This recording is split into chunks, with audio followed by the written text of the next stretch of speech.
With the most famous ruins in the West just on the other side of Mesa Verde, it seemed appropriate that I was on my way to see a man who'd spent 16 years in archaeology before starting a new career in radio. My name's Tom Yoder, and we are at KSJD, Dryland Community Radio in downtown Cortez, Colorado.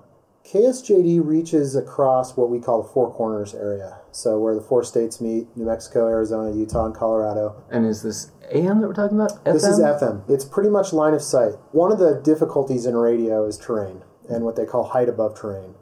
And so everybody in radio wants to be as high as they can so that they can get over as much terrain as possible. Actually, Ute Mountain, that we're on in our bigger signal, is one of the better places in the United States to have a radio signal because it doesn't have any major landforms that are very close to it. So you can set up a tower there, and pretty much in 360 degrees, you can reach a pretty big area.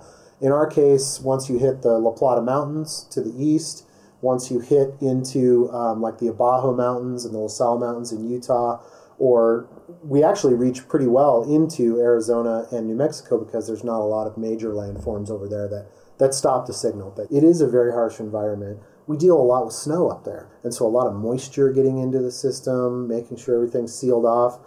I was just talking to our engineer yesterday, and he was telling me how if snow attaches itself to the antenna, it actually makes the shape of the antenna different. The equipment that has been built around radio, because it's existed for so long, is pretty robust equipment, but it can endure like a lightning strike. And when you're up high in the west, you're going to have lightning storms that come through and take you down. How frequently does something like that happen? Oh, maybe a couple times a year. Part of my job here is to basically make sure that the programming rolls out 24/7. It was so excruciating for me the first couple times that we had dead air. It's very public. There's hundreds or maybe thousands of people that are going to hear that. We have no idea how many people have their radio on at any given time. We have no idea how long they listen for. And that's something that we're always really hungry for, is to get an idea of what we're doing. Is this working? Or are these the kind of issues that you want covered by KSJD? What is it that makes the most sense to tell people over radio when there's so many different mediums that people can choose to get information through these days? What does radio really have an edge in? Because we are basically a line of sight kind of transmission, we are really the best at local content. So a lot of what we try to do is just get people to come in and be on the air. We want to hear the voices of people from all different walks of life, all different ages, generations, that kind of thing, all different political angles. So for instance, when election time comes around, we've got a lot of local elections. You can imagine it's hard for us to cover all of those because you're talking about 4 states, many different counties that you're trying to serve. And so even bringing candidates on for interviews, I mean, it just gets so big so fast. I think the other thing that is really an opportunity in a lot of ways is we serve 2 different Native American Indian tribes. So the Ute Mountain Ute tribe and the Navajo Reservation are both served by our signal. And that brings up a lot of different challenges. How do we get folks on the air? How do we make sure that they understand that KSJD is a place for their voices to be heard too?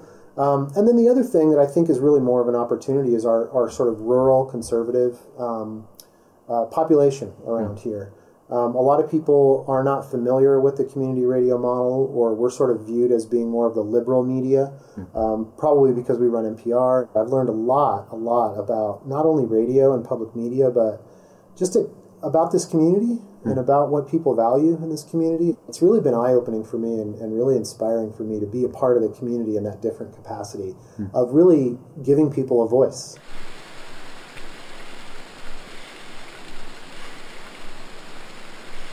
This is Thanksgiving Day. Just got out of the homeless shelter. I was thinking it's been exactly a year now since I had a place of my own. I'd made it to the local bike shop the night before just in time to get my tires replaced. Even with 3 pairs of hands and a battery of outsized wrenches, the solid tube still made it almost impossible. We only got my wheels back on long after the shop had officially closed for the night. It was cold and dark by the time I reached the homeless shelter. I stayed up late, talking with the staff about their adventures in Uganda and Costa Rica.